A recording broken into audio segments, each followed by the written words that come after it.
Bueno, pues vamos a empezar. Tengo que hablar con el micro por el streaming, porque se está...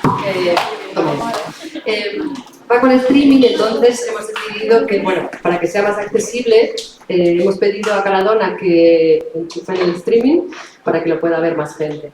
Por eso tenemos que hablar con micro, lo siento, es un poco rollo. Bueno, bienvenidas y bienvenides todas y todes y todos. Muchas gracias por acercaros, por venir. Hoy es un día bastante especial porque, aunque este vídeo ya lo hemos estrenado anteriormente, ya ha habido un estreno oficial, en realidad un poco este es el estreno oficial, ¿no? Porque es la proyección que más participantes del vídeo están aquí y eso es algo que nos hace mucha ilusión, que es muy guay. Además, el proceso de este vídeo, de este proyecto, nació aquí en Caladona, por lo tanto, este es el estreno oficial del vídeo, podemos decirlo.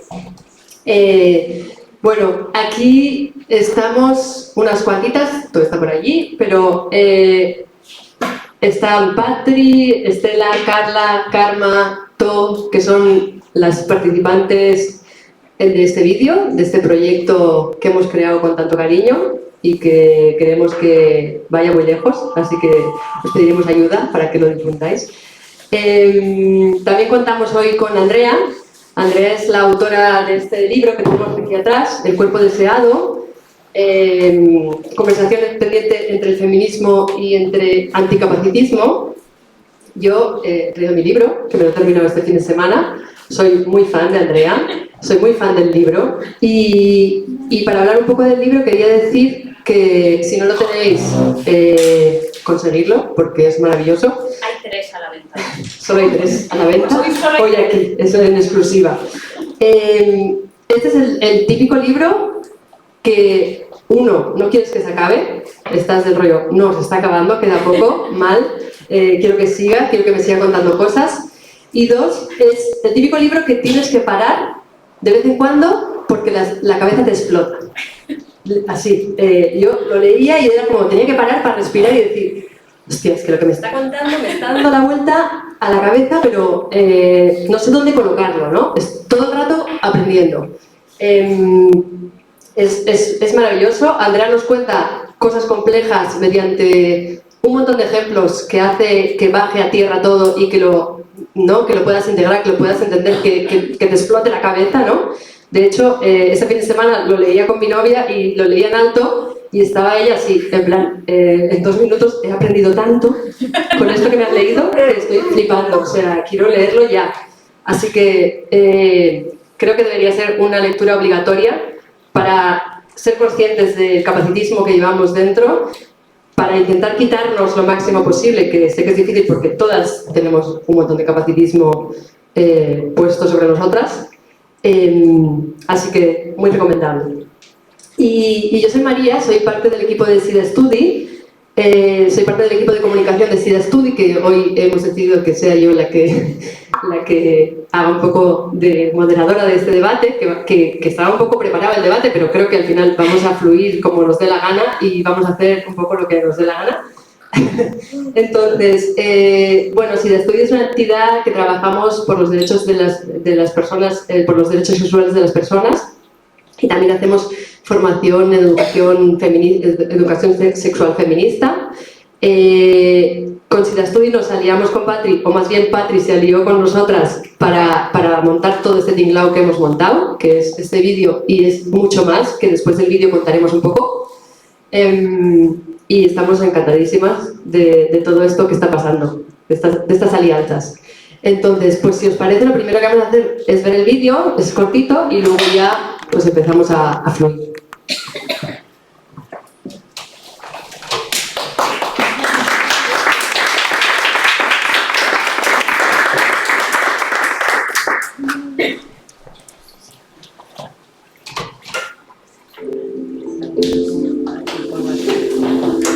Oye, pero tú... ¿Cómo follas? No pensaba que a una mujer como tú le gustara tanto follar. ¿Pero tú puedes follar? ¡Tú follas! Pero... tú... fo... Saps? T'he marcat dos mutaràs, es veu, no? Vale. No, se me asoma. ¿Tú puedes abrirte de piernas? ¿Sientes algo al hacerlo? Prejuicios, pero no vas a hacer la estirita en la cama, ¿no? Pues yo siempre he querido probar con alguien trans. No sé, me da morbo, me da curiosidad. Me ponen las chicas con minifalda, pero tú con esos hierros. ¿Pero tú puedes ponerte a cuatro patas? ¿Y tu pareja? También debe ir en silla de ruedas, ¿verdad? Pero ¿tienes novio? Felicidades. Qué suerte tienes de haber encontrado pareja y que te quiera tal y como eres. Tu novio es un santo por estar contigo. Yo no quiero nada serio, ¿eh? Ay, pues estás muy bien para tener discapacidad. No se te nota nada. Yo, si fuera tú, me suicidaría. Con lo guapa que eres.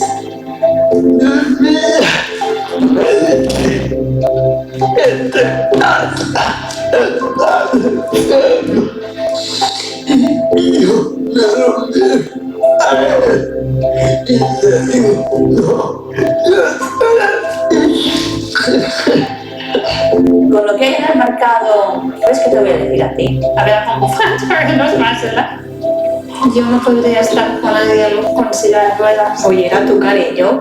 No, lo que pasa es que estás confundida. Las chicas, bueno, somos sensibles, te van a cuidar más, van a entender más lo que te pasa. ¿Qué tienes entre las piernas? Pero, ¿tú qué eres? ¿Niño o niña?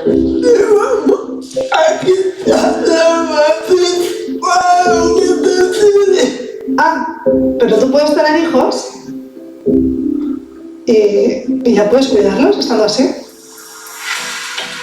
A mí me gusta muchísimo descubrir nuevas prácticas sexuales porque me abren siempre una nueva ventana a mi cuerpo y a sensaciones de placer. Me gusta dominar, tener el control de la situación y de los movimientos y jugar con el deseo.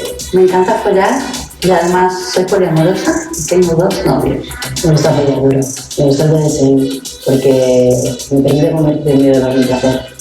Y por unos instantes, el control lo tengo yo. En el sexo me gusta morder y azotar. Me gusta morder y azotar. Me flipa el BDSM y me encanta follar. La sexualidad no me gusta nada. Soy sensual,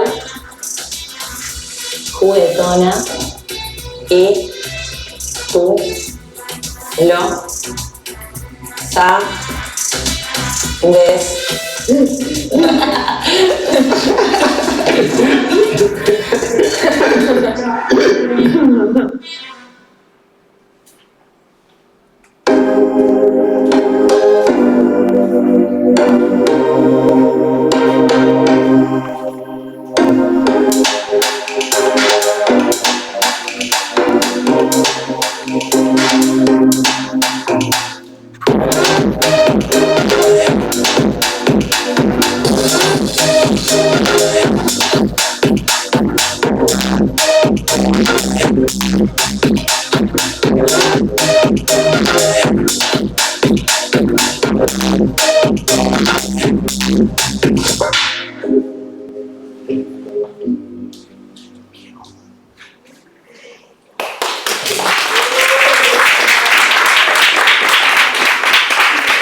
Vale, pues igual lo primero que contamos un poco es el proceso del vídeo y qué es Tu cuerpo, tu campo de placer, ¿no? ¿Qué es este proyecto? ¿Quieres contarlo tú? ¿Alguna quiere?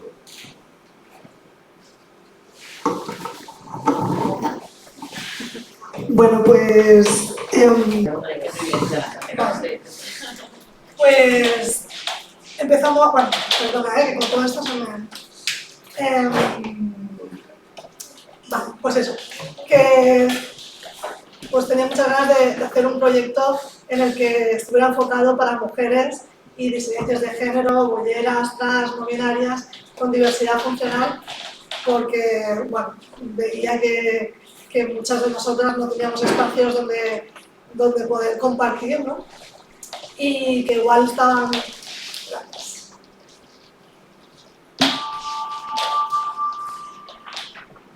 Y que, bueno, yo por ejemplo pues voy por otros espacios, ¿no? Otros feministas y así, pero me faltaba pues un poco mi gente, ¿no? De poder compartir también y, bueno, pues todo lo que se genera también, ¿no? Con tus aliadas.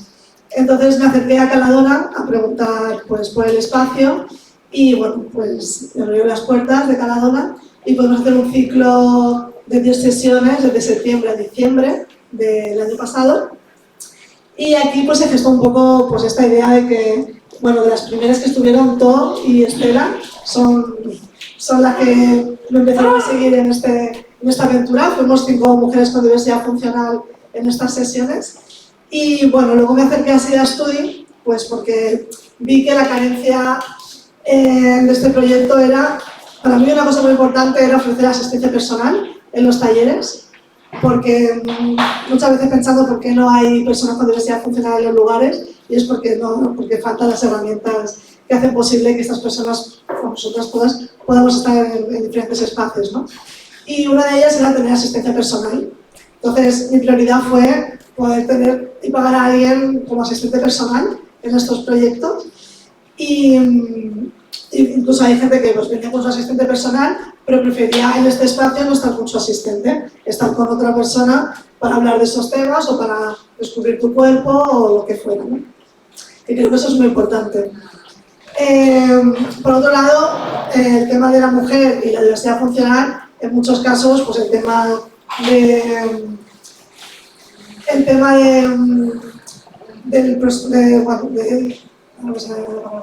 del dinero, del presupuesto que tenemos, ¿no? Para nuestro día a día, pues es bastante limitado. Entonces tener que pagar un taller de sexualidad pues es un privilegio, ¿no?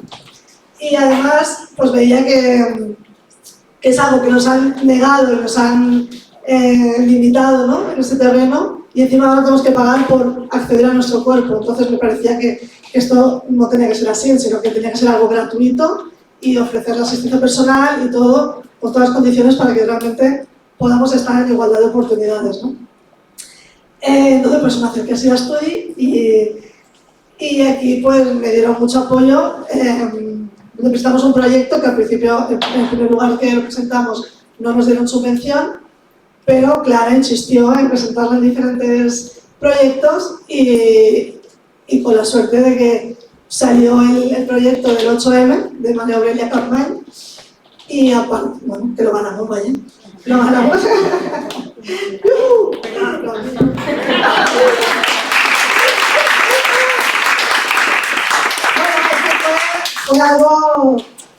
Fue algo como muy concreto, que justo fue en el momento concreto, ¿no?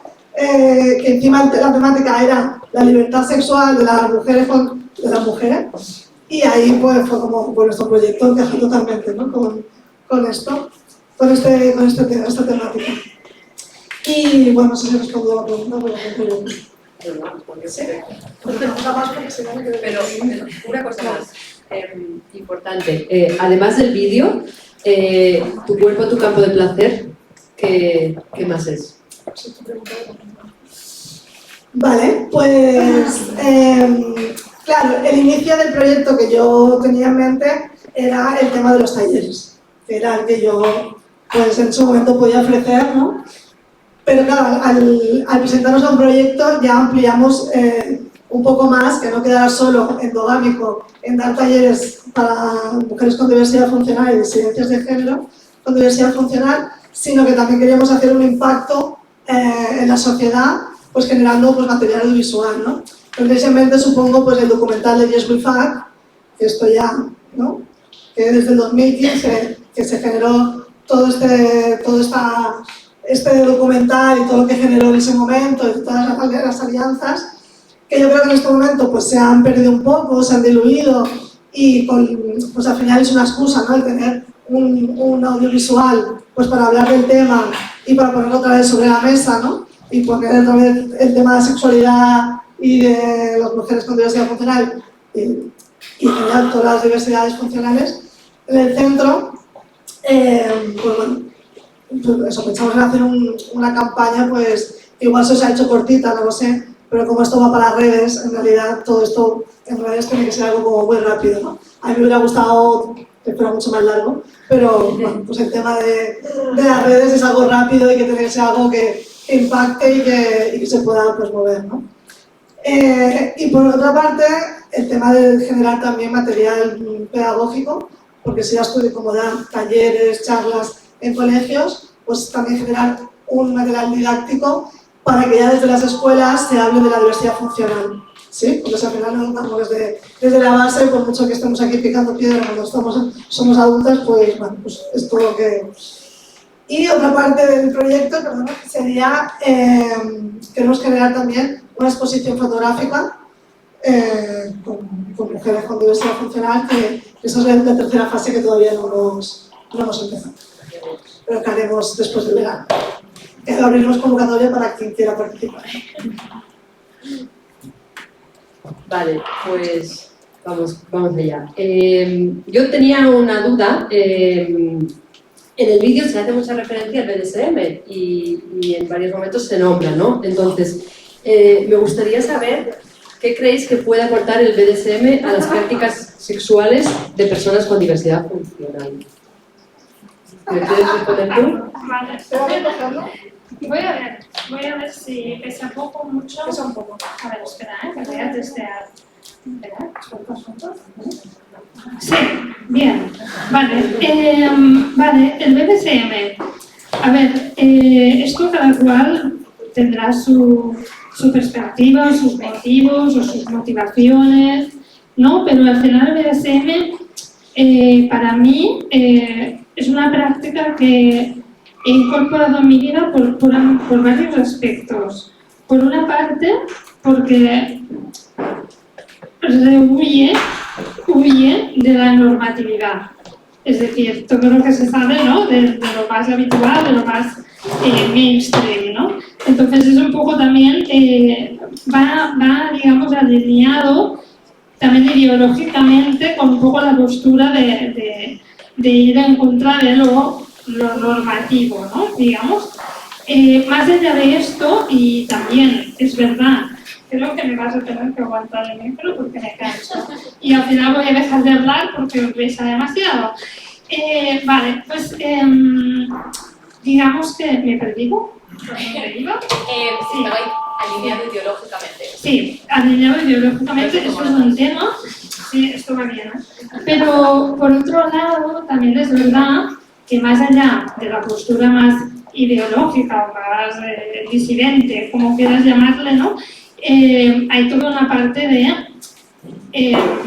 también vivir la sexualidad desde una perspectiva mucho más amplia, ¿no? Es un poco lo que busca el BDSM, ¿no? Es rehuir también de la genitalidad, ¿no? De estar siempre única y llanamente centrados en los genitales, en el placer genital, que está muy bien y se puede vivir si uno lo quiere vivir, pero más allá de esto hay mucho más. Entonces, pienso que como personas con diversidad funcional, más allá de que nosotros vivamos la genitalidad de un modo u otro, somos personas que sexualmente tenemos un imaginario sexual mucho más amplio, ¿no? Porque somos personas como mucho más sensibles a pequeños detalles, por nuestro propio taraná, por nuestra propia realidad, por la realidad que vivimos,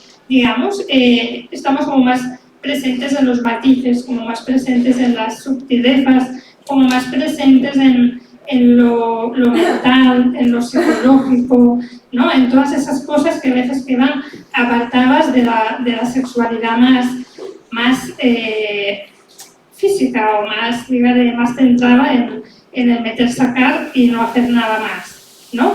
Entonces, el BDSM para mí aporta todo ese plus que va alineado a cómo somos las personas con diversidad funcional.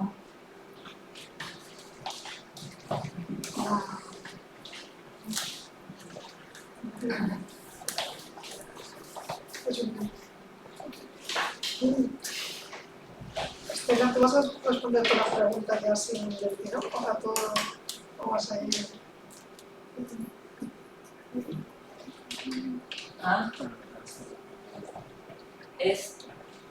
A esta pregunta.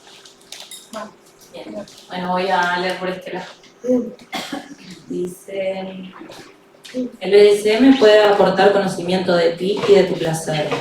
Puedes elegir dónde quieres sentir dolor, placer, ya que generalmente el dolor viene solo y ese no produce placer.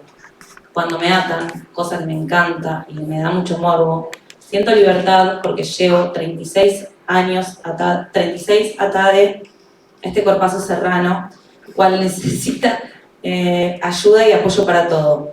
Que cuando las cuerdas me acarician y me abrazan fuerte, pienso, ahora mando yo.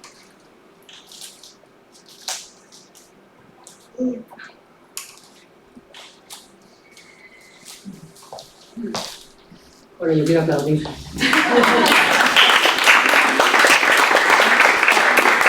Gracias por compartir esto. Vale, vamos a... ¿Alguien más quiere decir algo sobre esto? Bueno, yo quiero decir que en el vídeo, o sea, cuando hicimos, para generar este vídeo, hicimos 3 sesiones donde compartimos pues, nuestras vivencias, ¿no? De nuestras violencias, pues todo lo que hemos escuchado durante toda nuestra vida, bueno, lo que habéis escuchado ya, ¿no? En este vídeo. Pero no habíamos llegado al momento de hablar mucho del empoderamiento, ¿no? Sí que hablamos del empoderamiento, pero nadie hablaba del BDSM en todas las 3 sesiones. Entonces, justo cuando vamos a hacer la parte de empoderamiento, que no habíamos escuchado unas a las otras porque estábamos en lugares diferentes, de repente, o sea, todas no, pero hablamos mucho del BDSM, ¿no? Entonces, fue como algo curioso que pasó un poco espontáneo porque no lo habíamos pactado y lo habíamos hablado antes, y fue muy curioso como que algunas no nos conocemos tampoco tanto, ¿no? No sabíamos nuestras vidas íntimas, y ver que, bueno, como las estrategias, pues una de las estrategias de resistencia pues era esta, ¿no? Que el BDSM, cada uno desde su manera, desde sus lugares diferentes, pero bueno, que era pues muy interesante como el BDSM nos había abierto un campo de otros lugares que no encontrábamos, ¿no? Más allá de la creatividad, de buscar otras formas de placer también por nuestra forma física, ¿no? Por nuestra forma física y no tanto por nuestra forma física, ¿no? Porque hay mucho paripé también en las personas normativas, como intentando imitar una cosa que han idealizado al fin y al cabo, ¿no? En realidad me parece una forma creativa de buscar el placer para todo el mundo, no solo para las personas con diversidad. Y además de eso es como para mí sentirme libre, es una forma de sentirme libre en algo que todas las personas al final, como dices tú ahora, que sin conocernos ni nada, resulta que coincidíamos en esto, ¿no? Que todas las personas o muchas personas también les atrae y a veces le ponemos como la moralidad que nos han enseñado, ¿no? Y hay un deseo que es humano, ¿no? Y a veces le ponemos mucha moral, es como no darle rienda suelta a eso, que además de ser súper creativo y encontrar formas de placer, es como la libertad también.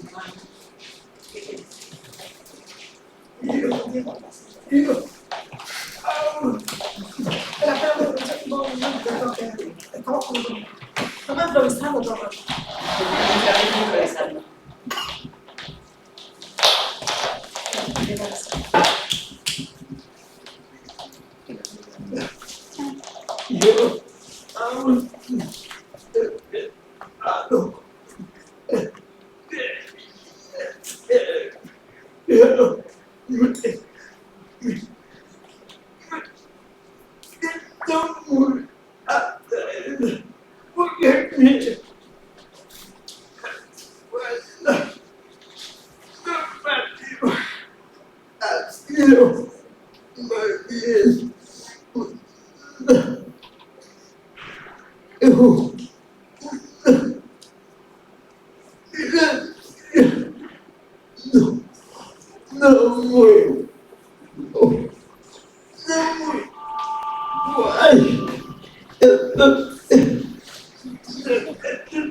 Que se ha entendido, ¿no? Más o menos. Sí, vale, diciéndolo despacio que puedo repetir, ¿vale? Que tú no lo has probado todavía. ¿Y qué te gustaría? Ella dice que aún no lo ha probado, pero que tiene ganas porque su experiencia de sexualidad normativa ha sido como una mierda. Vale, pues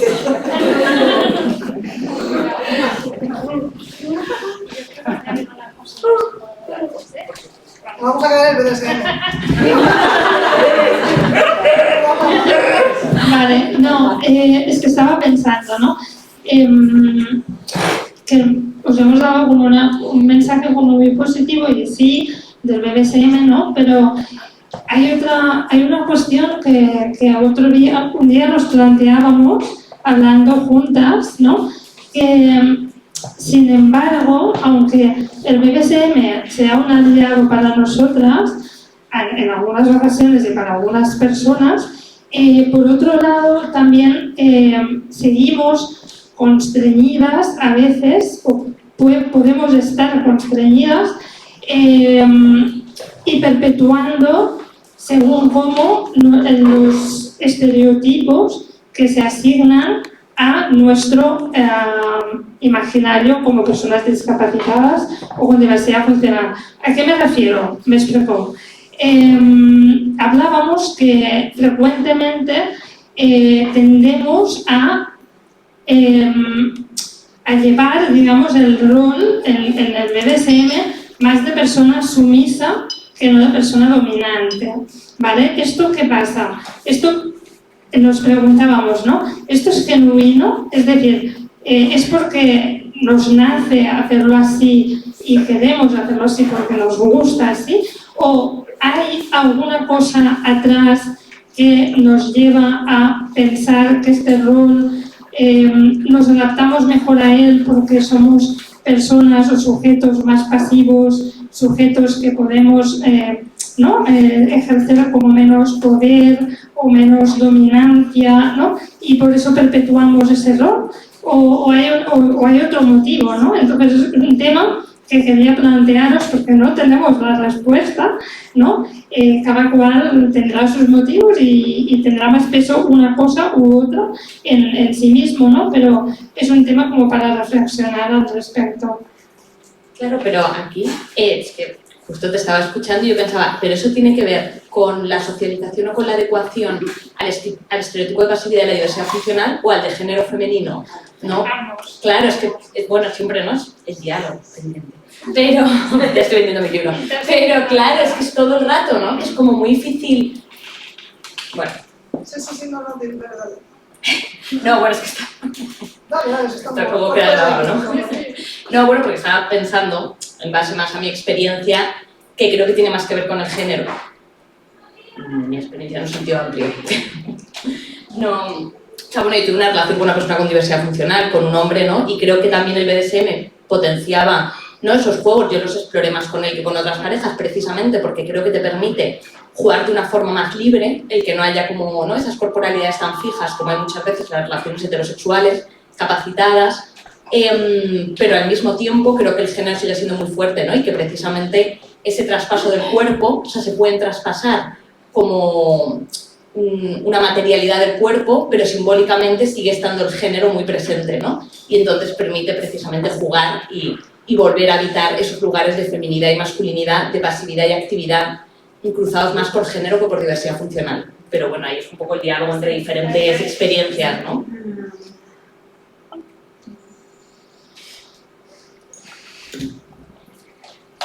Vale, pues ahora tenía que pasar a preguntar por violencia, si no apetece nada, quiero más placeres.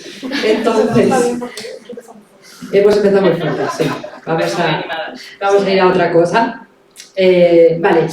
En el vídeo se visibilizan muchas violencias en el ámbito sexual y afectivo relacionadas con la intersección mujer, identidad disidente y sobre todo violencias capacitistas. Sé que podéis hablar mil millones de cosas de esto. ¿Os apetece? Dale. Vale, o sea, justamente el otro día estaba escuchando un podcast tuyo y hablaba, bueno, que me hizo reflexionar sobre el tema médico, ¿no? O sea, cómo desde ya la institución médica, por ejemplo, en mi caso, que es una diversidad funcional adquirida por un accidente, pues como desde el hospital ya no es lo que nombren, sino que muchas veces es lo que no nombran, ¿no? No te nombran sobre el tema de la sexualidad. En todo el proceso de rehabilitación a mí no me hicieron ninguna mención a esto, ¿no? Simplemente que escuchabas por ahí de fondo que sí, que para los hombres, pues sí, para pincharse, la erección y poco más, ¿no? Y sí, para procrear. Entonces eso sí que podías, eso te llegaba así de fondo, que sí que podías, sí que el hospital, ¿no? De Gundam sí que lo proporcionaba, ¿no? Como algo satisfactorio a lograr, ¿no? Una erección o parir. Pero entre medios daba igual un poco lo que pasara, ¿no? Entonces, claro, ya desde algo que no se nombra y como este adiestramiento, ¿no? De la discapacidad que hacen desde el hospital, pues como que aceptas pues todos esos roles, ¿no? Desde mujer, pues sumisa, pulcra, que tienes que ser perfecta, que tienes que ser dadora de placer y, ¿no? Todo esto por un lado. Luego la diversidad funcional, que ya, pues por ejemplo, ¿no? Desde que yo, claro, te sientas en una silla de ruedas y te ponen bragas de algodón y pantalones también con goma, ¿no? Pierdes toda tu manera de vestirte, toda tu identidad y te tienes que enfrentar, ¿no? A unas miradas capacitistas de que tú ya eres menos que nada, que tu vida ya está fallida, que no tienes nada que hacer. Entonces, desde todo eso, por ejemplo, yo voy a dar algunos talleres de movimiento en la Gundam y el otro día una mujer dentro de estos talleres dijo, al final, bueno, preguntamos un poco cómo se habían sentido y tal, y dijo, ostras, me gustan mucho estos momentos y estos talleres porque me siento persona. Y yo, wow. Joder, ¿no? O sea, cuando hablamos del inframundo y hablamos de tantas estas cosas, a veces son palabras que se quedan vacías porque sí, dices, vale, inframundo, que no somos personas, pero cuando realmente lo vives, que eres vista por la sociedad como no persona, ¿cómo te pones, ¿no? ¿Cómo te pones en modo ser persona, ser mujer y ser persona con diversidad funcional? O sea, no sé. Bueno, el caso es que construir desde ahí, cuando no eres nada, cómo vas a ser sexy, cómo vas a gustar a alguien, y desde ahí pues empiezan todas unas violencias que las ves exteriormente, pero que también las interiorizas, y que si tienes alguna posible relación con alguien, pues lo que haces es violación al canto, porque al final te dejas hacer todo lo que quieren, porque si eres menos que nada, ¿cómo te mereces, no? Poder decir esto sí, esto no. ¿Cómo me voy a sentir empoderada para decir, pues penetración sí, penetración no, esto lo quiero, esto no? No puedes decir, desde ese lugar no puedes decir nada de eso. Y eso es una violación constante que sufrimos las mujeres con diversidad funcional, ¿no? A diferencia de los hombres, lo tienen un poquito más fácil, porque como nosotros somos las cuidadoras, en un contexto como es el nuestro, nosotros ya no estamos vistas como mujeres, ya no somos ni mujeres, no sabemos dónde colocarnos, ¿no? Por eso a mí todo el tema del género, de del transfeminismo, de todo esto, me ha empoderado porque me he podido colocar en algún lugar ambivalente que no tenía que representar a esa mujer típica, pero que he podido jugar con el género para buscar mi lugar, ¿no? No sé, me iría por mucho, no sé ahora por dónde irme, pero en conclusión un poco de todo esto,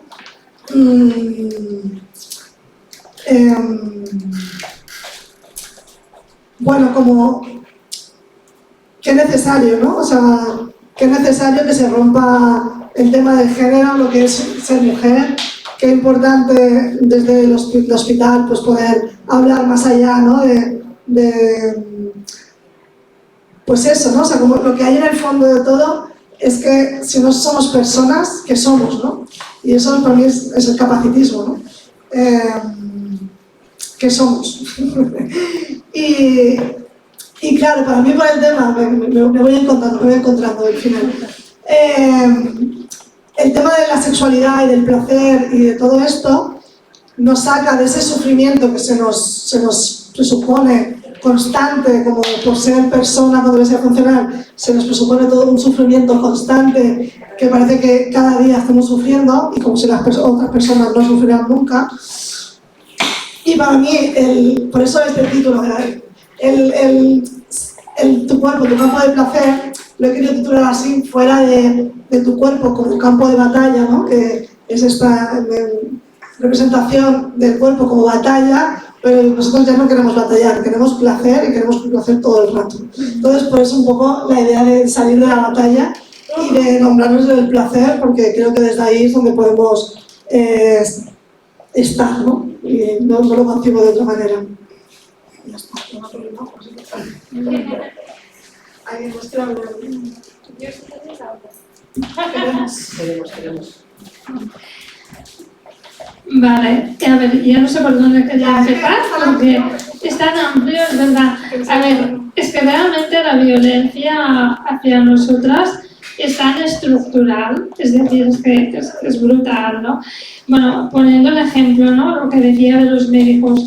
El otro día fui a un médico y hablando de forma fluida, ¿no? Él me dijo, bueno, es que tú que tienes tanto tiempo, este tipo de comentarios están integrados en el imaginario colectivo, pero es que los tenemos todos. Es decir, para poner otro ejemplo que quizás os parecerá como un poco radical, ¿no? Pero yo lo veo así. ¿Qué pasa con los espacios que no son accesibles, ¿no? Es decir, lo estamos tolerando. Todos y cada uno de nosotros lo estamos tolerando. Y me gustaría que hiciéramos el ejercicio de pensar, si un espacio prohibiera el acceso a X tipo de persona, con X característica, me da igual cuál, no nos pondríamos allí a manifestarnos y haríamos boicot masivo y no iríamos más. ¿Por qué se tolera y por qué se permite que haya un derecho de admisión para las personas con diversidad funcional? Todos somos partícipes de esto, todos y cada uno de nosotros, incluso yo, porque yo también voy a sitios que no son accesibles, ¿vale? Entonces yo también me culpo a mí misma, pero es que el capacitismo está en todos los sitios. Y volviendo a la sexualidad,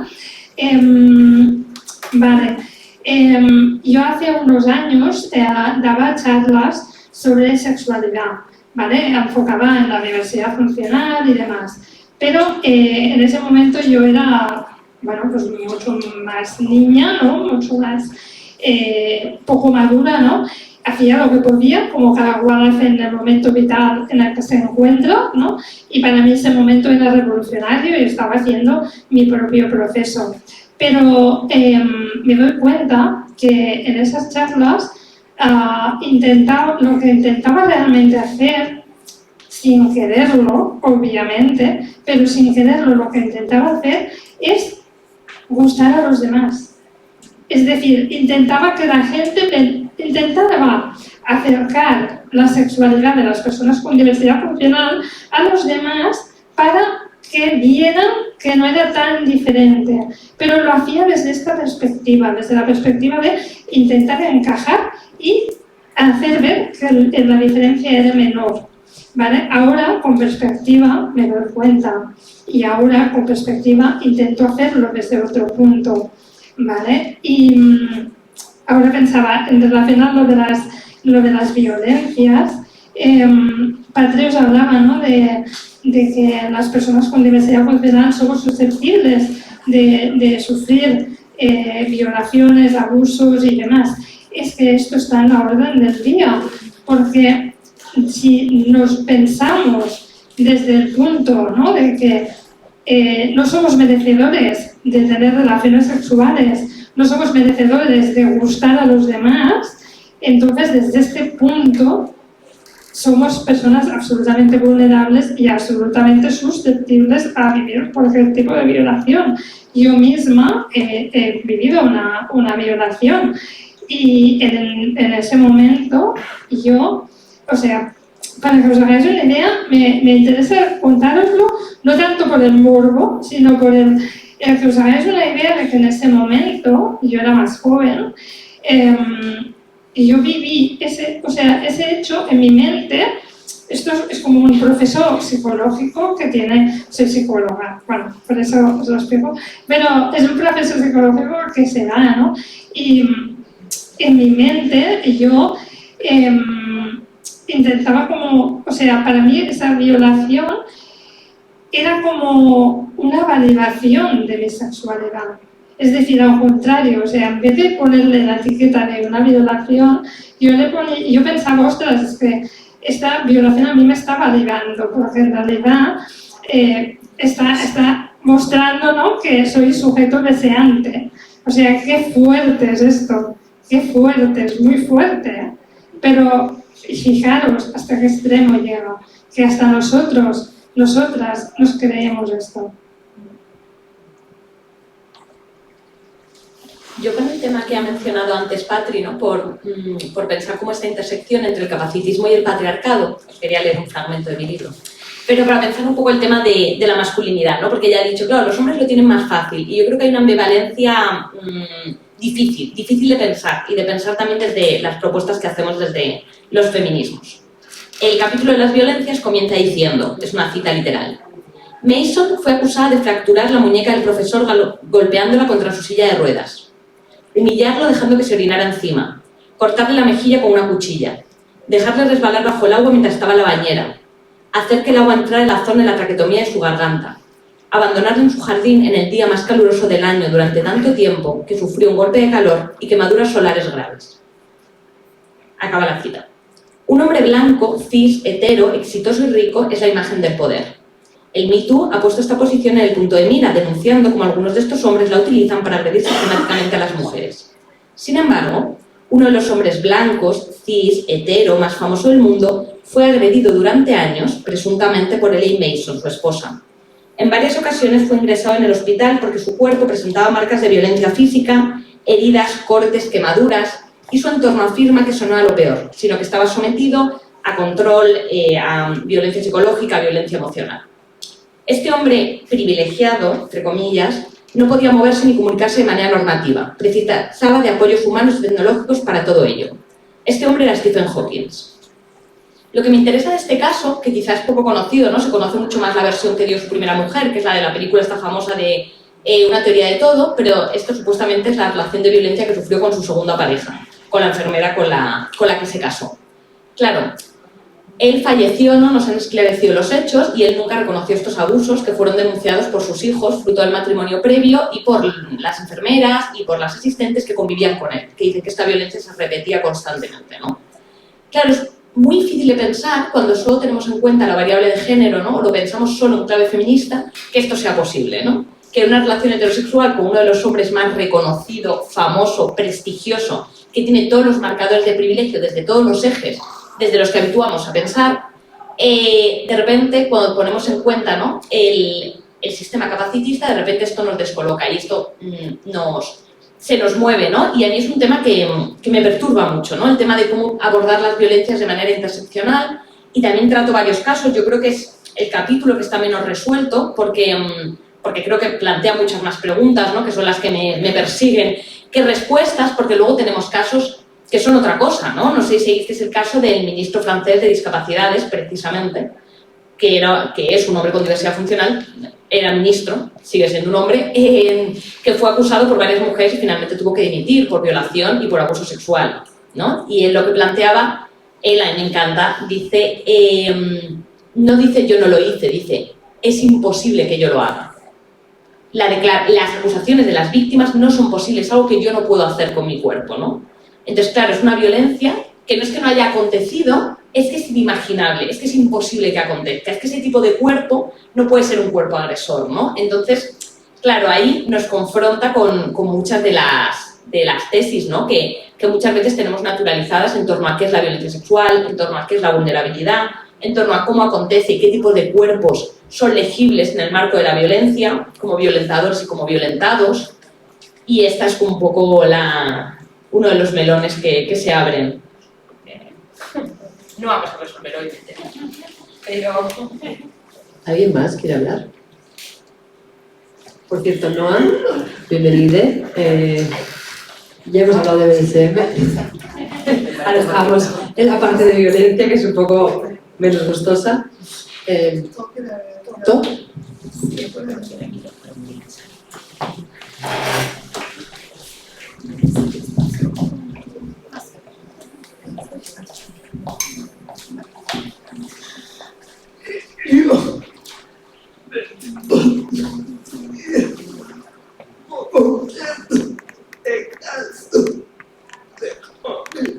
Ella dice que ella lo desconocía, que ella desconocía el caso. Vale, ¿qué más?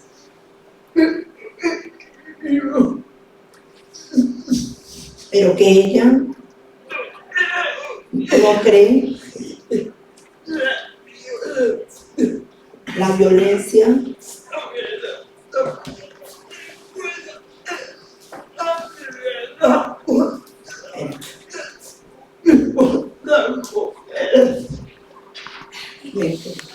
la violencia de los hombres.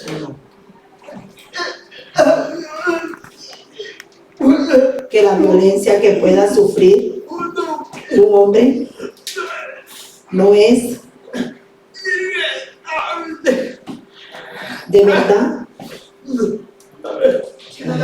Nivelable.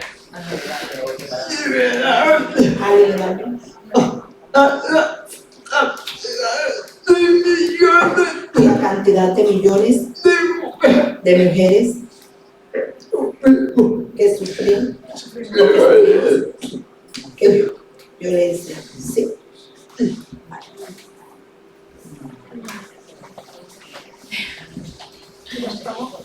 Claro, yo creo que a nivel de incidencia seguramente no, pero creo que el tema de diversidad funcional, un poco lo que ha sido mi análisis estos años, creo que hay que pensar qué es la masculinidad encarnada en según qué cuerpos, porque yo creo que hay un proceso de feminización simbólica que hace que también sean susceptibles de recibir mucha violencia, ¿no? Y sobre todo en las instituciones, ¿por qué acontece esa violencia o el proceso de denigración de esos cuerpos? No es independiente de lo que le ocurre a los cuerpos de las mujeres, tiene mucho que ver, porque lo que pasa es que son cuerpos feminizados y denigrados por esa feminización, ¿no? Y de hecho, uno de los casos que cuento es una autobiografía de un hombre que pasó muchos años sin poder comunicarse, creían que seguía en coma, que no era consciente de lo que ocurría, y él luego lo cuenta en su biografía, ¿no? Y él empieza explicando que esto acontece, ¿no? Y dice: en otros lugares donde los niños y los adultos son demasiado débiles, no podían hablar o carecían de capacidad mental para contar sus secretos, pasaban cosas parecidas. Descubrí que las personas que nos someten a sus deseos más oscuros, pero por fugazmente que lo hicieran, no eran siempre fáciles de detectar. No son ogros, son personas normales, olvidables. Quizá incluso sean personas intachables hasta que la oportunidad de utilizar un receptor aparentemente vacío les anima a cruzar una línea que de otro modo jamás se habrían atrevido a superar. Y entonces él empieza a explicar cómo él empieza a sufrir abusos que en un primer momento son más psicológicos, agresiones verbales, insultos, posteriormente son físicos y posteriormente son sexuales, por parte de una enfermera que trabaja en la residencia donde él vive en los periodos vacacionales, ¿no? Y empieza a explicar: La ansiedad que sentía por lo que pudiera hacerme la próxima vez se iba acumulando en mi interior. El miedo cubría mis días como un velo. Sabía que no podía detenerla ni contárselo a nadie. Y en un momento dado, ya explica, el desprecio de la cuidadora por el cuerpo y la subjetividad de Martin eran tan absolutos que tras una de las agresiones sexuales hace lo siguiente. Lee una revista, pasando las páginas distraídamente mientras se hurga la nariz. Al final mira el reloj y se pone en pie. Pero justo cuando está a punto de marcharse se da la vuelta. Ha olvidado algo. La observo mientras arrastra el dedo por la manga de mi camiseta, limpiándoselo. En la manga queda un rastro de moco. Ahora su desprecio es absoluto. Lo que da cuenta este testimonio, ¿no?, es cómo el género no es inamovible, no es esencial, ¿no? Tiene que ver con las condiciones de posibilidad, con las condiciones de posibilidad de la violencia, ¿no?, con lo material y lo simbólico de esas violencias, ¿no? Y en este caso, él lo que sufre es la violencia a manos de una mujer, ¿no? Además de una mujer que se dedica a los cuidados, que a priori parece como lo inimaginable de la violencia, ¿no? Y cuando la violencia, para mí fue como una de las cosas más fuertes de leer, ¿no? Y decía hasta que a mí me explotaba la cabeza leyendo su autobiografía, porque de repente era como, pero esto es posible, ¿no? O sea, porque no tenemos ni siquiera marcos para imaginar, para nombrar esa violencia, para ponerle marcos de imaginarios al horror, ¿no? O sea, tenemos como muy claras, ¿no? Las mujeres, como explica Nerea Barjola, nos socializamos muy bien con esa idea del terror sexual. Tenemos todo tipo de términos, imágenes y representaciones para saber que somos potencialmente violentadas, o sea, no hay duda, lo sabemos, ¿no? Lo imaginamos, lo leemos, pero tenemos como muy pocas formas de nombrar y de poner cuerpo, ¿no?, a esa violencia que también acontece y que está muy velada. Estela.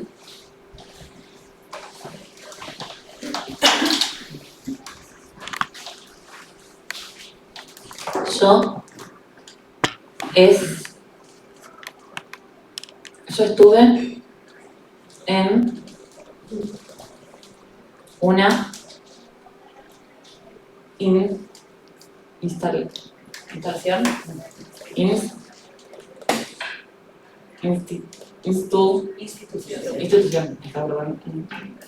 institución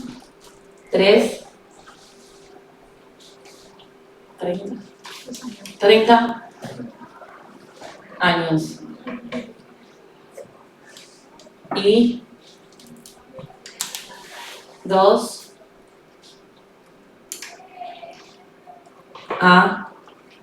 años los 2 años últimos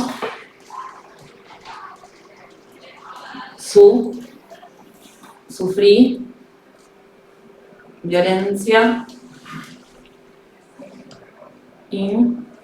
institucional y casi todos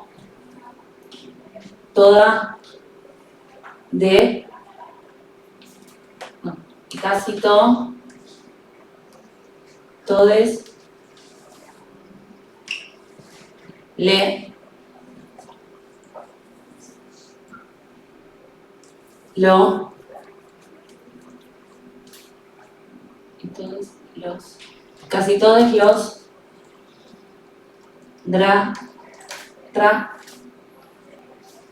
trabajadores eran muy mujeres. Y gracias a esta violencia casi me sacan el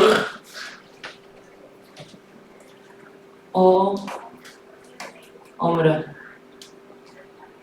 porque todos los días sufría sus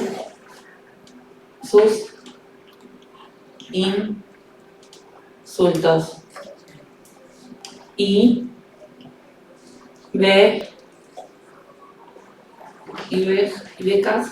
Ibejas.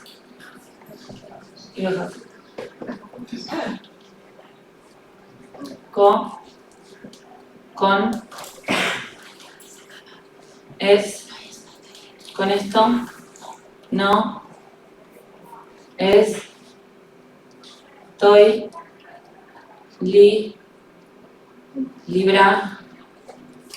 librando, va a los hombres de sus violencias, pero quiero que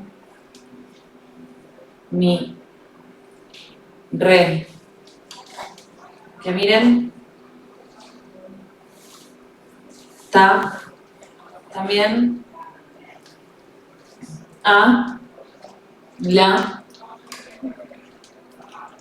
las mujeres que también ejercen violencia hacia otras mujeres.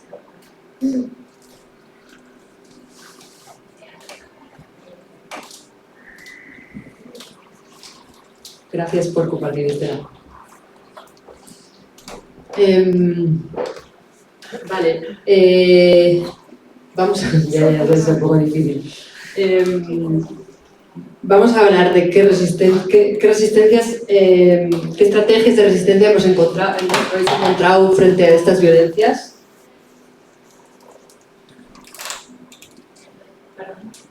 ¿Qué estrategias de resistencia habéis encontrado frente a estas violencias?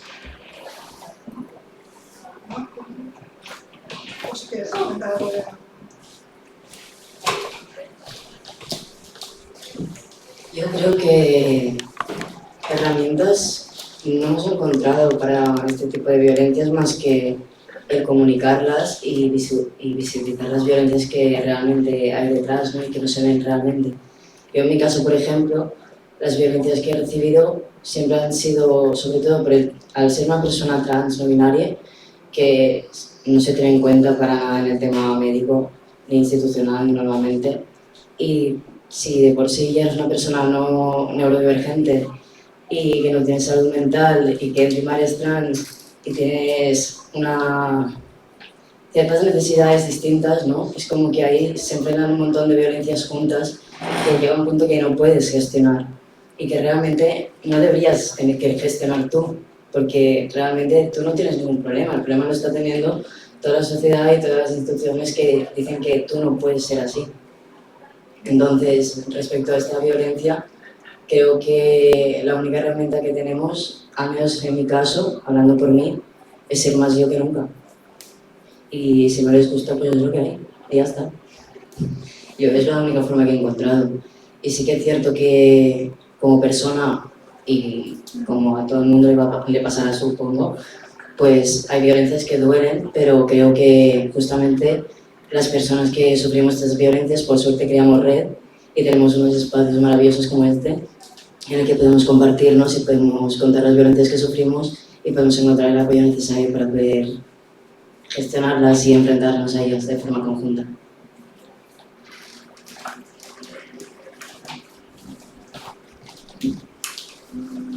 ¿Alguien más quiere hablar de alguna estrategia?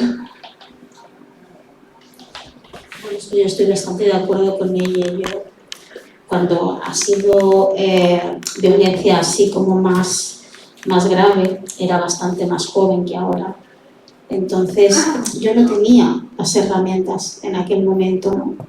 Las he tenido de mayor a base de mucho trabajo personal y de mucho creerme que el problema no era yo, con todo lo que eso conlleva, ¿no? Con todo lo que ese trabajo conlleva cuando nada más que recibes desde fuera que tú pues eres diferente, que tú no vales, que tú no sé qué, ¿no?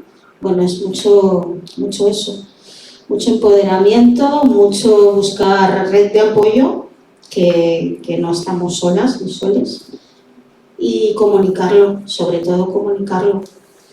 Pero en aquel momento yo no, porque si ya es difícil para una persona, no me gusta poner etiquetas, pero vamos a decir normativa, si ya es difícil para una persona normativa, imagínate para una persona que la sexualidad simplemente no existe, o sea, están abusando de ti sexualmente cuando ni siquiera la sexualidad para ti existe, ¿no? Ni nadie ha hablado contigo de sexualidad, en el médico pues eso, ¿no? Es como tú eres una enfermita y ya, y de repente abusan de ti, ¿no? Y ya es difícil pues eso, ¿no? Para cualquier persona, ahora imagínate, ¿no? Y eso, red de apoyo, mucho trabajo personal, de que la culpa no es tuya, y comunicarlo, sobre todo comunicarlo.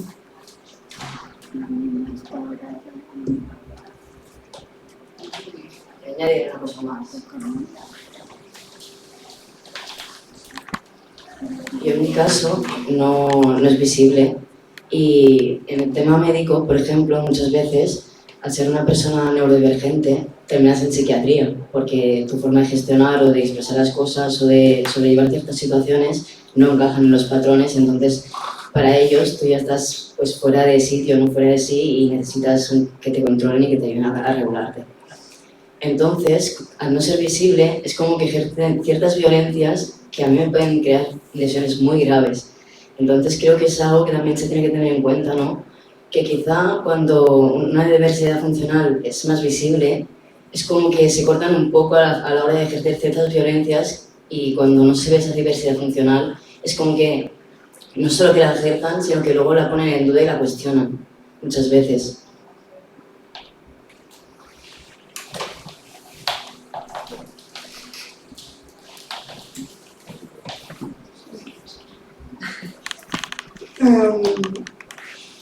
Bueno, violencia, cuando hablamos de violencia, estamos centrando un poco en la violencia sexual, pero es mucho más amplia, son muchísimas cosas, que son las simbólicas, son la violencia de no poder ejercer tus propias decisiones con tu propio cuerpo, por no tener asistencia personal. Está, ¿no?, la violencia pues, dentro de la familia, está, las barreras arquitectónicas, las simbólicas de las miradas de todo el mundo cada vez que sales a la calle. O sea, las violencias son muchas cosas y son diarias, y las normalizamos, ¿no? Las acabamos normalizando. Y yo me acuerdo de una vez que me dijeron: pero tú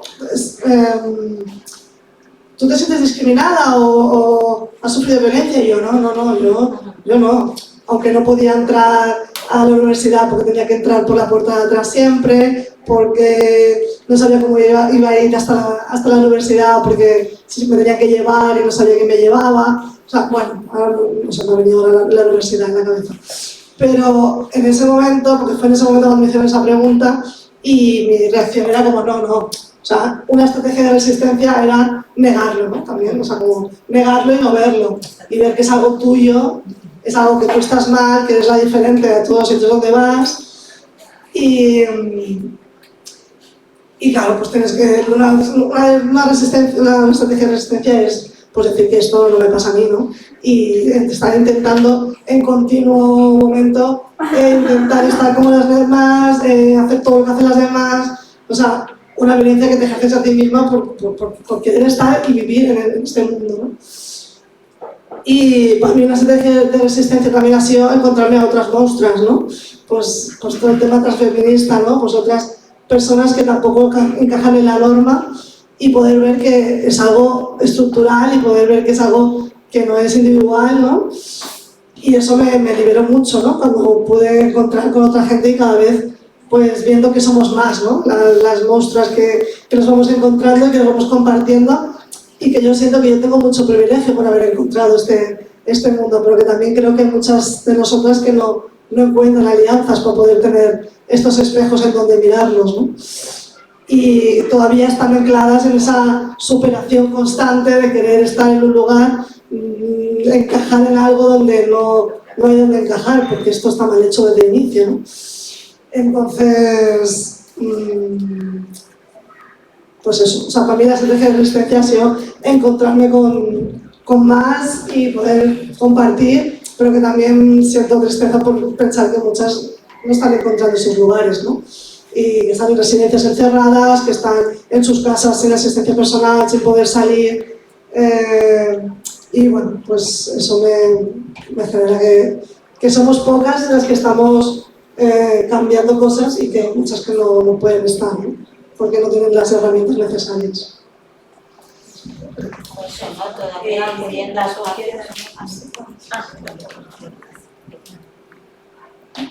Ella ha sufrido mucha discriminación, pero una de las discriminación que más le ha dolido es su madre. Su madre tiene 90 años, un trabajador del centro de día.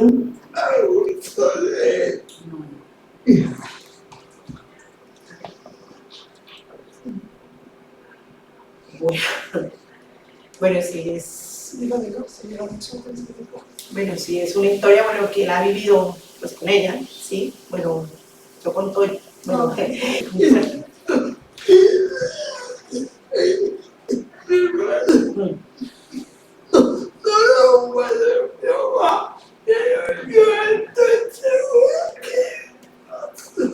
vale, o sea, claro, dirán, bueno, ¿y por qué en una denuncia? Porque se iban a basar en que su madre tiene demencia grado, pues, ¿no? Ya le dieron aún no, pero bueno, pero la tiene. Entonces, era la palabra de ellos contra la de nosotras dos, que era lo que vivimos eso. Entonces, pues, digamos que por eso quedó así. Y bueno, pero también, bueno, ya se sale un poquito del contexto, pero yo les quiero decir que cuando yo conocía todo, yo venía de una situación bastante difícil, de un maltrato, yo venía de una pareja maltratadora.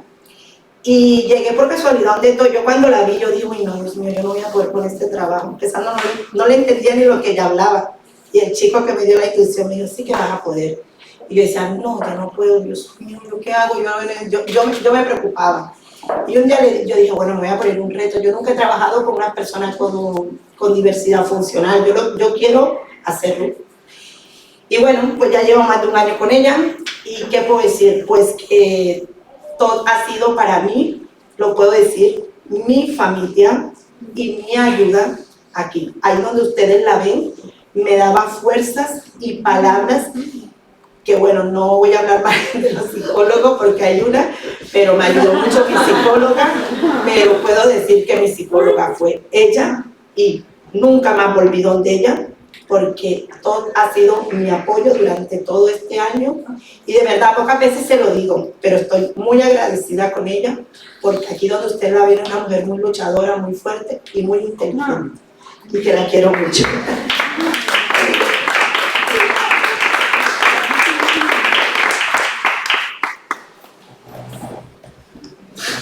Esto se está desviando.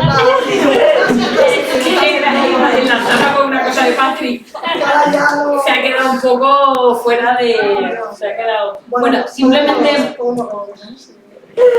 Bueno, luego si no... No, pero simplemente comentar que estaba buscando como para deciros el dato, pero de hecho a día de hoy en los juicios se sigue considerando que los dispositivos, por ejemplo, que usan Stella y TO para comunicarse, que son dispositivos de comunicación aumentada, no son vías de testificación válida.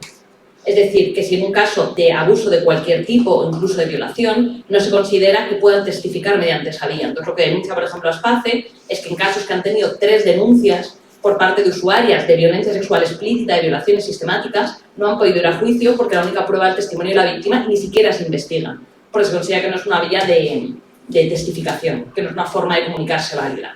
Entonces estamos con Alzheimer y con todo tipo de cosas. Y antes iba a decir otra cosa más light, pero ya. Vale, y yo también me voy un poco para atrás y retomo lo de Patri también, que me ha resonado muchísimo, muchísimo, parecía que hablabas de mí, porque la estrategia de resistencia, ¿no?, que hablábamos, de negar, de huir, ¿no? Esto para mí ha sido mi modus vivendi y mi manera de sobrevivir, ¿no? Porque al final es lo que decíamos antes. Tú al principio no tienes las estrategias.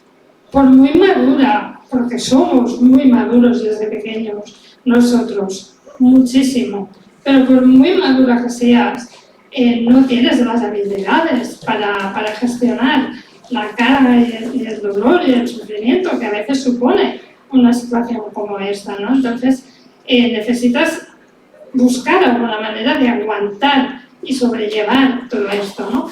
Y en mi caso la estrategia toda la vida ha sido, no sé si negar, pero sí como tapar, ¿no? Es decir, la estrategia de intentar parecer menos diversa, intentar que se note menos, parecer como más normativa, disimular, todo esto lo tenemos súper integrado, ¿no? Ahora se habla mucho del concepto, ¿no?, que me gusta, que se exponga tanto, sobre todo lo he oído mucho en personas con autismo, se habla mucho del masking, ¿no?, del masking, de enmascarar, ¿no?, que esto lo hacemos mucho las personas con diversidad funcional de todo tipo, porque intentamos enmascarar para parecer más normativas, ¿no? Y ¿qué más iba a decir? Iba a hacer más cosas, ya no me acuerdo. Sí, bueno, y por un lado esto, y por otro lado comentar también que otra estrategia de afrontamiento para mí disfuncional, pero ahora me doy cuenta, ¿no? Todo necesita como su proceso, es decir, es disfuncional para mí ahora, pero no era disfuncional para mí en ese momento. Cada momento de nuestra vida hay cosas que funcionan y cosas que dejan de funcionar, ¿no?, porque vamos evolucionando. Entonces, para mí, en su momento, yo he estado muchos años evitando tener contacto con personas con diversidad funcional. Fijaros, es decir, esto no es una cosa consciente, no es una cosa que tú digas, yo voy a evitar relacionarme con gente, no. Esto no va así, pero es que te pasa que tú eres pequeño, joven, y ves a otra persona con diversidad funcional y te ves en él reflejado. Te ves el espejo y lo que ves, tú no lo estás haciendo, no lo tienes digerido, tú no lo puedes soportar. Entonces esa imagen a ti te duele y en vez de generar alianzas, ¿no?, todo esto que ahora podemos hacer, porque ahora ya llevamos pues un proceso, ¿no?, y aún nos queda, al menos a mí me queda mucho por hacer aún. Pero esto que ahora podemos hacer, hay momentos que genera demasiado dolor y prefieres rodearte de personas normativas porque entonces así te piensas que tú también lo eres. Y así es. Vale. Vale, pues hablando de las alianzas con las monstruas y las alianzas, una cosa importante es si creéis que ha habido un cambio dentro del contexto del feminismo, transfeminismo respecto a la lucha anticapacitivista. ¿Y qué asignaturas pendientes seguimos teniendo? Es decir, el capacitismo, estamos hablando de violencias, pero hay la violencia del capacitismo que está sobre todo, ¿no? E incluso que nosotras mismas tenemos un capacitismo que es difícil sacarlo de encima. Que para generar esas alianzas reales hay que ir a por el capacitismo y hay que cambiar eso. Temazo. Estela, ¿te quieres hablar?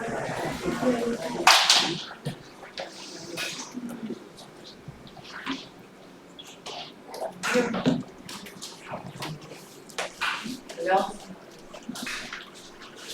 Hola.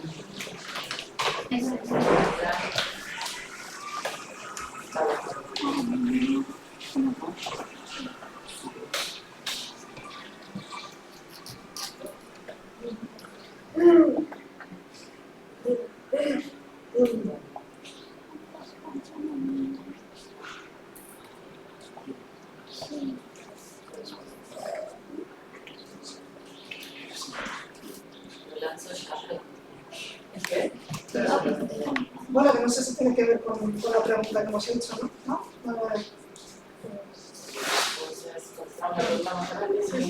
Porque esto tiene que ver Otra cosa.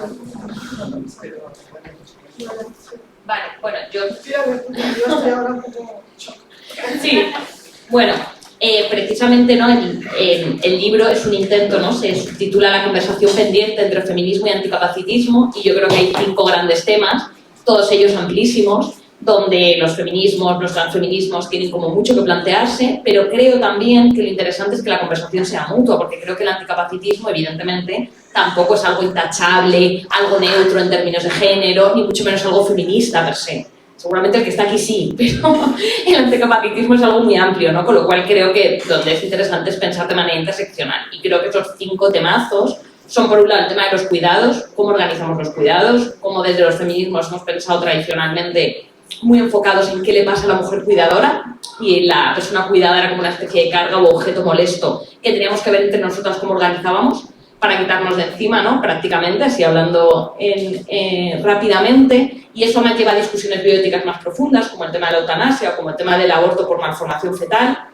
Luego creo que está el tema de género, ¿no? De cómo hemos pensado y repensado la categoría mujer y otras categorías de disidencia de género y sexuales, muchas veces en clave capacitista, porque creo que por defecto, cuando se piensa en género, cuando se piensa en un varón y cuando se piensa en una mujer, se piensa automáticamente de manera natural en una persona capacitada, ¿no? En una persona con ciertas características físicas, intelectuales, ciertas formas de funcionar, ciertos comportamientos, y eso nos lleva a no pensar en clave interseccional y a proponer políticas feministas en torno a la violencia o en torno a la organización de los cuidados o en torno al sujeto de las luchas, pues que no tienen en cuenta esa perspectiva y en ese sentido son erróneas o están incompletas, ¿no? Y eso para mí se une mucho a cómo pensamos la violencia, ¿no? He intentado antes plantear, por ejemplo, esa ambivalencia de la posición masculina del hombre con diversidad funcional, pero también tiene mucho que ver con cómo pensamos la sexualidad y cómo pensamos discusiones, ¿no? Enquistadas en torno, pues eso, al placer sexual, a la prevención de violencias, a la articulación de vínculos afectivos o al trabajo sexual. Creo que cuando los pensamos en clave interseccional, todo eso se nos mueve y se nos complica.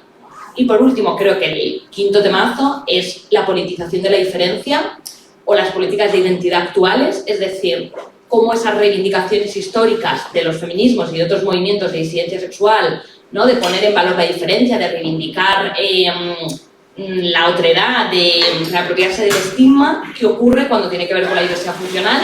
Y hasta qué punto eso es algo análogo o no, ¿no? Que es algo que a mí me sigue dando como muchas vueltas, ¿no? De se puede hacer automáticamente las mismas reivindicaciones y demandas que se ha hecho con el feminismo o con el antirracismo, o hay algo esencialmente diferente, y si lo hay, ¿qué es? Y eso es como para mí el 5º temazo, y ahí se abren muchas cosas. Gracias. Estela nos quiere decir algo.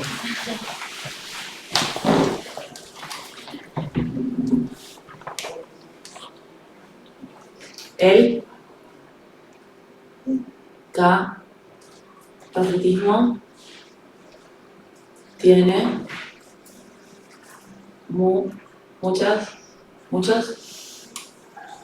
mucho que ver si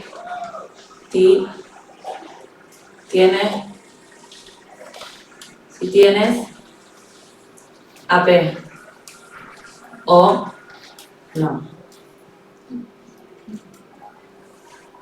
Porque no,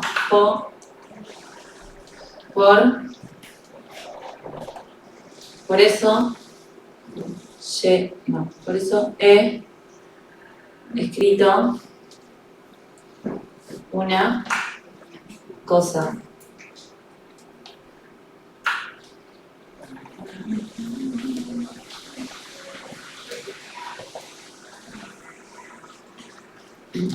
Quiero aprovechar este momento para visibilizar, reivindicar y dignificar la figura de asistente personal. Una figura muy desconocida, pero totalmente necesaria para las personas con diversidad. Gracias a esta figura profesional de apoyo humano, puedo llevar una vida más independiente. Dentro de las múltiples discriminaciones que ejerce la sociedad hacia las personas con diversidad, está la discriminación de la figura de asistencia personal, que aún no está regulada por la ley, aunque sí reconocida en la Ley de Dependencia desde 2006. Como sí lo están las personas trabajadoras en las instituciones o de ayuda a domicilio, que no son para hacer una vida independiente y digna, sino más bien para tareas básicas y principales de la vida cotidiana. Nos quieren encerrados. Lo primero que hay que entender es que la asistencia personal es una figura de apoyo humano, fundamental para las personas con diversidad funcional, intelectual, mental, orgánica o de cualquier tipo que lo precise para desarrollar una vida digna y plena en igualdad de oportunidades y poder participar en sociedad. Me parece que sexualizar la figura de asistencia personal es un error y otra discriminación para las personas con diversidad, porque no hay que leer a las personas asistentes personales por sus genitales, ni ponernos más barreras cuando en otros ámbitos no se hace.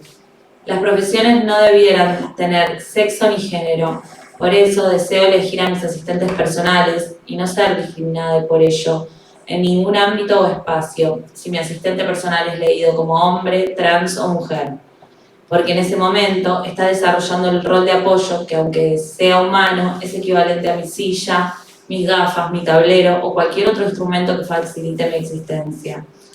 Las personas con diversidad deseamos vivir en igualdad de derechos, tener una vida plena y para ello necesitamos asistencia personal.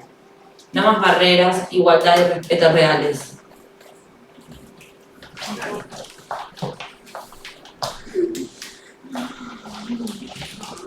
Claro, bueno, es que son muchas bromas y o sea que yo quiero hacer un poco más de inciso en esto, como poner ahí una vivencia, ¿no? Que este año estuvimos encabezando el 8M, ¿no? Las personas con diversidad funcional, y, por ejemplo, un tema del encabezamiento de la Mani era que no podía haber ningún hombre delante, ¿no? Pero ¿qué pasa cuando justamente ese día se dice que el tema de los cuidados lo cojan los hombres y un asistente es hombre que acompaña a una mujer con diversidad funcional a encabezar esta manifestación, ¿no? Entonces aquí, bueno, pues eso es lo que decía Andrea, ¿no? Que nos explota la cabeza porque es como, ¿qué hacemos, no? Cuando estamos vulnerando el derecho a una persona, a una mujer con diversidad funcional estar en este espacio, cuando no se permite a un hombre en este espacio en estas condiciones, pero justamente pedimos que los hombres en ese día cojan ese rol, ¿no? Entonces, bueno, solo lo suelto ahí como algo a debatir en otros momentos, pero sí como ir soltando perlitas para ir cogiéndolas en algún momento, ¿no? Que eso, para eso es la intersección, ¿no? Vamos a abrir un poco ¿lo digo yo? Vamos a abrir un poco el debate, no sé si da mucho tiempo a debates, vamos a hacer un poquito. No sé si tenéis alguna reflexión, alguna pregunta, algo que queráis compartirnos. Creo que ha sido muy difícil. No sé si nos hemos dispersado mucho o cómo se ha visto desde allí, pero yo siento aquí como algo muy, muy fuerte porque creo que no es tan fácil, ¿no? Que nos juntemos tantas personas con diversidad funcional a hablar de estos temas, y creo que es súper necesario que sigamos debatiéndolo, y que espero que tengáis preguntas o reflexiones o cositas que queráis compartir.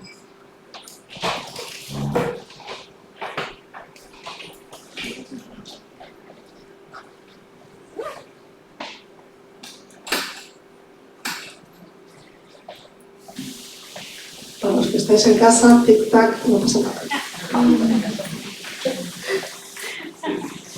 Hay comentarios en el chat. Si ¿Comentarios? queréis, os leo. Sí. Bueno, dan las gracias por el streaming. La Mercé Otero dice que hace tiempo que no veía a Nato, que le hace muchísima ilusión, que además conoció a tu madre, entonces como que... ¿Tienes el micro para que te diga el ahí? Se oye, porque tengo el micro aquí, sí. Entonces dice que, bueno, que era Angúnia, que vaig conèixer la mare de todo. Elena Urco dice, la maravilla, esto viene del inicio, cuando estábamos empezando, la maravilla del BDSM, siempre hay una práctica para ti independiente de tu movilidad, sensorialidad, identidad, porque los juegos van mucho más allá del cuerpo en muchas ocasiones. Luego dice, queremos mazmorras accesibles.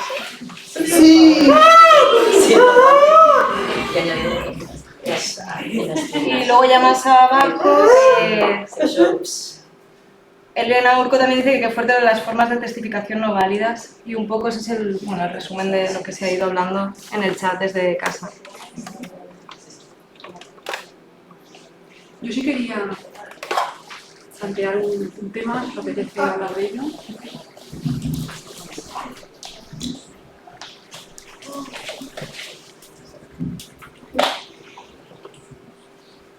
Yo quería preguntaros cómo habéis recibido, cómo vivís el apoyo, o no lo sé, cada persona tendrá su situación, de un núcleo muy cercano que es la familia.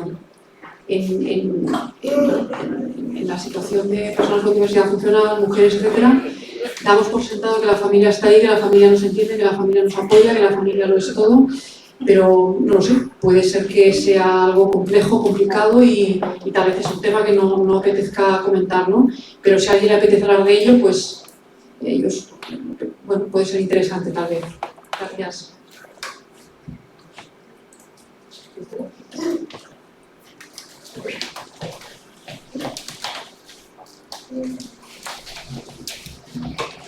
Yo, acá, vos, rápido, contestar.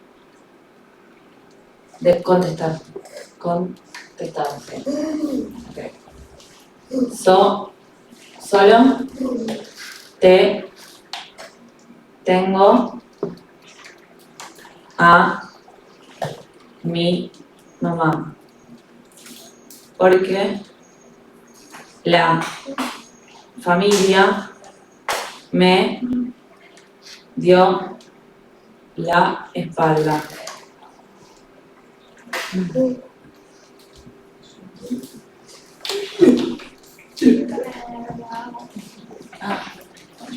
Vale, no me voy a extender mucho, pero a ver, en mi caso, esto es muy personal, ¿eh? Cada cual tendrá su historia de vida totalmente diferente, ¿no?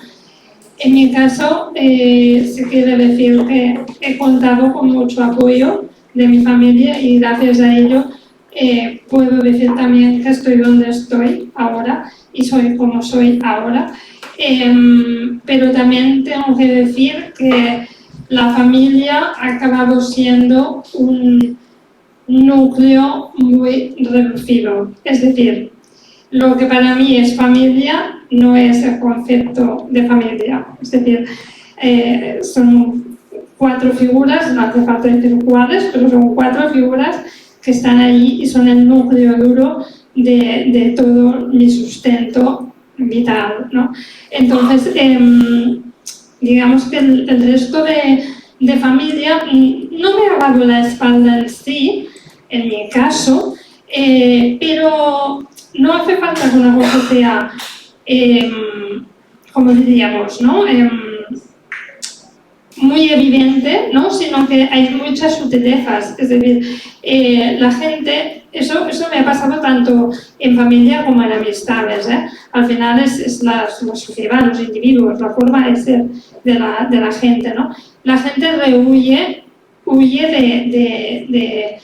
del dolor, huye del sufrimiento, huye del miedo, huye de todo lo que asocia a algo negativo en su vida, ¿no? Entonces, digamos que las cosas que son crónicas ¿vale? Ya sea, no solo diversidad funcional, también hablo de víctimas de violencia sexual, o sea, cualquier tipo de trauma, historia de vida, etc.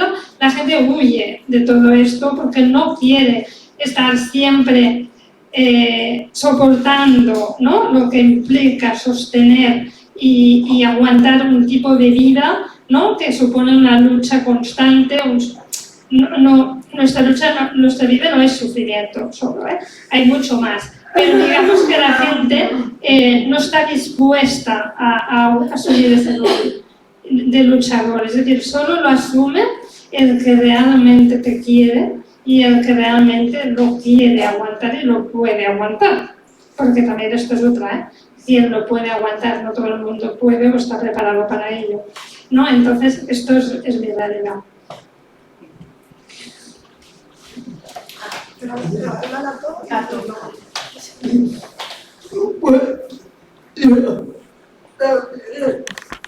Ella también dice más o menos 3/4 de lo mismo.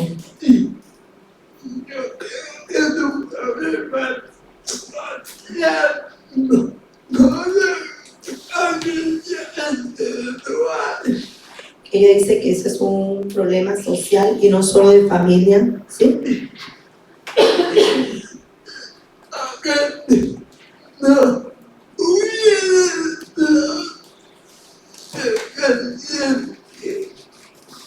Que la vida, que la gente huye de los dependientes. Que la gente huye de los dependientes.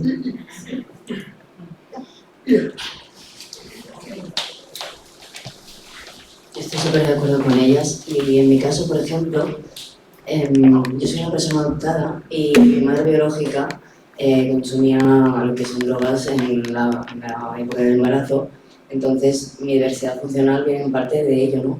Y mi madre es como que siempre había tenido como la versión de, bueno, es que pobrecita seguramente tuvo una vida difícil, lo pasó mal, no sé qué, y el otro día fue sorprendente porque estaba hablando con mi madre y me dijo, ha empezado a cambiar el cómo la veo y lo que sentía, y empiezo a sentir mucha rabia al verte a ti pasar los años, porque en mi caso es algo degenerativo, ya no es algo crónico, que aparte es degenerativo. Entonces es como que, como toda madre, ¿no?, o como la mayoría de madres o personas que están ahí como referentes y que te quieren lo mejor para ti, quieren que tú estés bien, ¿no? Y es como que para ella es como una dificultad también el poder decir, me voy haciendo mayor y me da miedo el no saber si tú vas a estar bien o no en un futuro. Entonces, el miedo es lo que decía, es como que aleja mucho, ¿no? Y el hecho de que diga eso para mí es bastante significativo. El hecho de decir, ha cambiado toda mi perspectiva al ver las violencias que has ido sufriendo y las que puedes llegar a recibir, porque cada vez tu diversidad funcional es más visible. Está empezando a tocar más áreas, ¿no?, que también como que se cruzan con las mías, y entonces ahí nace un problema que no es solo lo que decía ella, no es tanto de la familia sobre el problema, sino que abarca mucho más, implica también la sociedad. Es decir, yo no puedo quedarme tranquila en ese aspecto, es decir, yo sé que mi hija va a tener las ayudas necesarias, va a tener todo lo que necesita para poder hacer su vida con cualquier otra persona tranquilamente y feliz. Entonces, creo que es muy importante eso, ¿no? Y teniendo en cuenta que mi madre trabaja en el mundo médico, es como que le es muy fácil aceptar el dolor viendo desde fuera cuando no le llega a ella o no le toca a ella, pero cuando toca a una persona que quieres, creo que ahí abarca mucho más y es cuando realmente nos hace un clic. Y es algo que me he dado cuenta que muchas veces hasta que algo no nos toca de cerca o le toca de cerca a alguien que queremos, como que no nos implicamos como sociedad, y creo que es una responsabilidad de la sociedad también el implicarnos para poder convivir todos en armonía y estar bien todos, en plan, no solo importa la salud mental de uno mismo, sino la que damos también a las otras personas para poder tener toda salud mental. Creo que hay que implicarse mucho más por parte de la sociedad en estos temas, por ejemplo.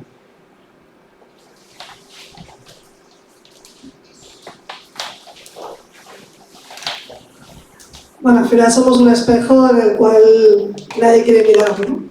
Nadie quiere mirarse, ¿no? Y bueno, pues al final representamos la vulnerabilidad humana, ¿no? Y parece que no hayan pasado siglos porque el final ya lo sabemos, ¿no? Y parece como esta barrera de yo y las otras, ¿no? Y como si a uno no le pudiera pasar nada y entonces, bueno, hay mucha gente, ay, es que ahora ya te entiendo, ahora que he estado un mes en silla y tal, y ahora te entiendo, y es como, ya, pero ¿por qué tenemos que entender cuando nos pasa? O sea, no nos tiramos de un quinto peso para saber qué nos pasa y experimentarlo en nuestras propias carnes, entonces, ¿por qué no podemos ya, si somos un poco inteligentes y nos consideramos seres inteligentes, pues ver lo que sucede, ¿no? Con nuestras corporalidades y ya poner leyes y que nos acojan a todas, ¿no? Porque al final, si tenemos resuelto la asistencia personal, no es para unas cuantas, es para la vejez, es para cualquier momento que tengamos una diversidad, un momento puntual. O sea, si llegamos a pensar en el anticapacitismo, podemos resolver la vida de todas, ¿no? No solo de unas cuantas, sino que va más allá de unos cuerpos y de otros, ¿no? Por ejemplo, yo cuando iba en los autobuses, cuando yo me iba en los autobuses sola, pues yo lo veía normal que uno se hiciera en el puesto donde van las personas, ¿no? Pero cuando empecé a trabajar con ella y empecé a pelear por la gente para que me dejaran el espacio, empecé a valorar y a lo que decía él, o sea, es para ellos y ya está el punto. Es cuestión de tiempo, es que sea para todos. Sí, sí, pero es que es un lugar y muchas veces las personas no lo entienden y se molestan cuando uno los pide o se bajan por la rampla y hay que pelear para dejar que ellos, entonces ya uno cuando trabaja con ustedes es cuando empieza, entonces es concientizarse de verdad. Tienes que justificarte incluso, el hecho de decir, tengo que justificar que realmente soy una persona que necesita esto y tengo que sacarte documentación y tengo que enseñar una documentación que no tendría por qué dártela más a ti porque sí. O incluso que te obliguen a que te saquen así o que te empujen de un ascensor y tú intentando sacar el carnet diciendo, perdón, espera un momento, ¿sabes? En plan, que no te dan ni el tiempo de poder decir, un momento, voy a sacar el carnet porque tú no vas tan rápido quizás, ¿sabes? Entonces como... O directamente van con las prisas y les da igual, o van con los cascos y te ignoran, o hacen que te ignoran para no oírte y subir ellos. O lo típico de que intentan cerrar la puerta rápido para que tú no subas, ¿sabes? Y bueno, es que tú tardas más tiempo y yo no voy a perder tiempo. Bueno, señor, si no quiere perder tiempo, suba por las escaleras, ¿me entiendes? Pero puede. Yo tampoco quiero perder tiempo y no me queda otra. Entonces es importante. Bueno. O por ejemplo, el otro día que fui al médico porque necesito el botón de la teleasistencia. Y, perdón, por ejemplo, las violencias capacitistas que decíamos, ¿no? El otro día, por ejemplo, fui al médico porque tenía que pedir el botón de la teleasistencia desde que me lo pedían los trabajadores sociales y la señora de recepción que no me quería dar la cita con el trabajador social diciéndome que eso era para personas mayores de 75 años y que yo no lo iba a necesitar, que yo no necesitaba esta ayuda, que yo necesitaba otra, pues esta no. Y yo pensando, señora, llevo no sé cuánto tiempo luchándolo, he pasado por no sé cuántos médicos, me han valorado no sé cuántas personas que han pasado no sé cuántos años estudiando para que usted me diga que no necesito esta ayuda simplemente con verme la cara, porque el mostrador a mí me llega hasta aquí, es decir, a mí si me veis, yo no soy muy alta, en plan, el mostrador me llega aquí. Señora, no sé, son cosas que dices, tuve que justificarme, tuve que estar luchando y peleando, y suerte que iba con mi asistente personal ese día para que se me escuchara, porque si no me habrían corrido a la fila y siguiente persona, y es como un momento, pararos un momento, porque si hay una necesidad y te están pidiendo una necesidad, se da por algo. El hecho de que directamente prejuzguen si tú necesitas algo o no, es una violencia en toda regla y que normalmente yo es una violencia de las que más me encuentro, ¿no? El hecho de que tenga que estar justificando que se juzgue si yo necesito una ayuda o no, cuando ya he tenido que luchar durante muchos años. Tuve que luchar mi diagnóstico porque era un diagnóstico erróneo y el hecho de este diagnóstico erróneo hizo que yo tuviera muchas lesiones que a día de hoy estoy sufriendo el dolor crónico. Entonces, si yo ahora pido una ayuda y encima me la están negando, después de haber estado tanto tiempo luchando mi diagnóstico, eso se va sumando. Así que sí, es un problema bastante importante este tipo de violencias, porque ya no solo es una violencia momentánea, sino es una violencia que en un futuro puede repercutir muchísimo más en cuanto a tu autonomía, en cuanto a tu bienestar y al dolor crónico que se te pueda generar. Bueno, pues muchas gracias por compartir. Vamos a ir cerrando porque ahora Patri y Clublur nos van a hacer una perfo para terminar con todo esto. Yo quería deciros mil gracias. Yo no sé ahí, pero aquí se ha sentido ahí como una energía power total de unión, y gracias por compartir, por compartiros, por traer lo que habéis traído aquí, por hacer el vídeo y por todo lo que vamos a seguir generando. Gracias, Andrea, por escribir este libro, por favor, importantísimo. Hay 3 a la venta. 3 a la venta y hay que leerlos. Hay que leerlos sí o sí. Y el domingo se presenta La Raposa. El domingo presentación de La Raposa. 11:30, buena hora. Al Bermú. Total. Hay preguntas en el chat que las han escrito ahora, por si da tiempo y si no... Mientras preparan, sí creo que igual una, así en plan rapidita. Vale, queréis hablar... Bueno, primero el comentario que era tot just als serveis socials es comença a parlar d'assistent personal com a alternatives a diversos tipus de residències. Després, ¿queréis hablar algo de la asistencia sexual y si sigue siendo un servicio de derecho que las personas sociabilizadas como mujeres aún les cuesta pedir? Y después, la misma persona, este año ha habido mucha polémica de nuevo con la figura de la asistencia sexual porque está mal entendida y no se entiende como un derecho. ¿Qué pensáis? Si queréis cerrar esto y si no... Bueno, casi ha faltado otro día para esta pregunta, pero ¿alguien quiere decir algo así rapidito? Venid el domingo al Bermú.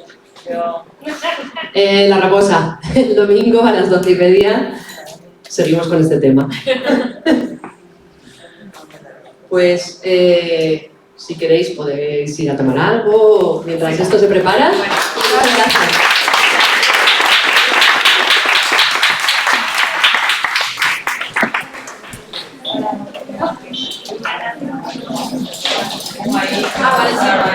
Te compro, te compro.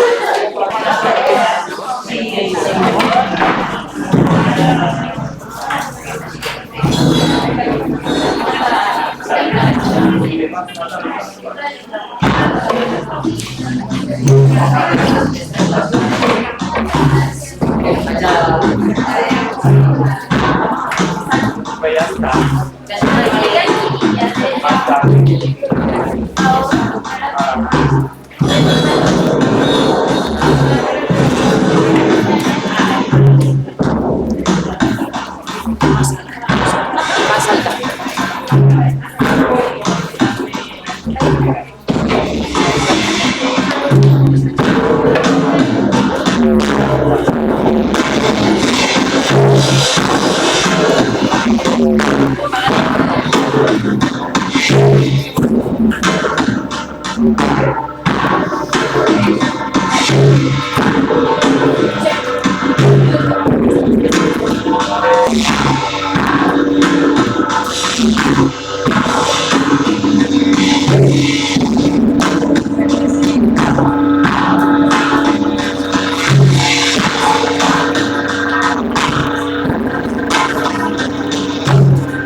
Lost to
He called cats.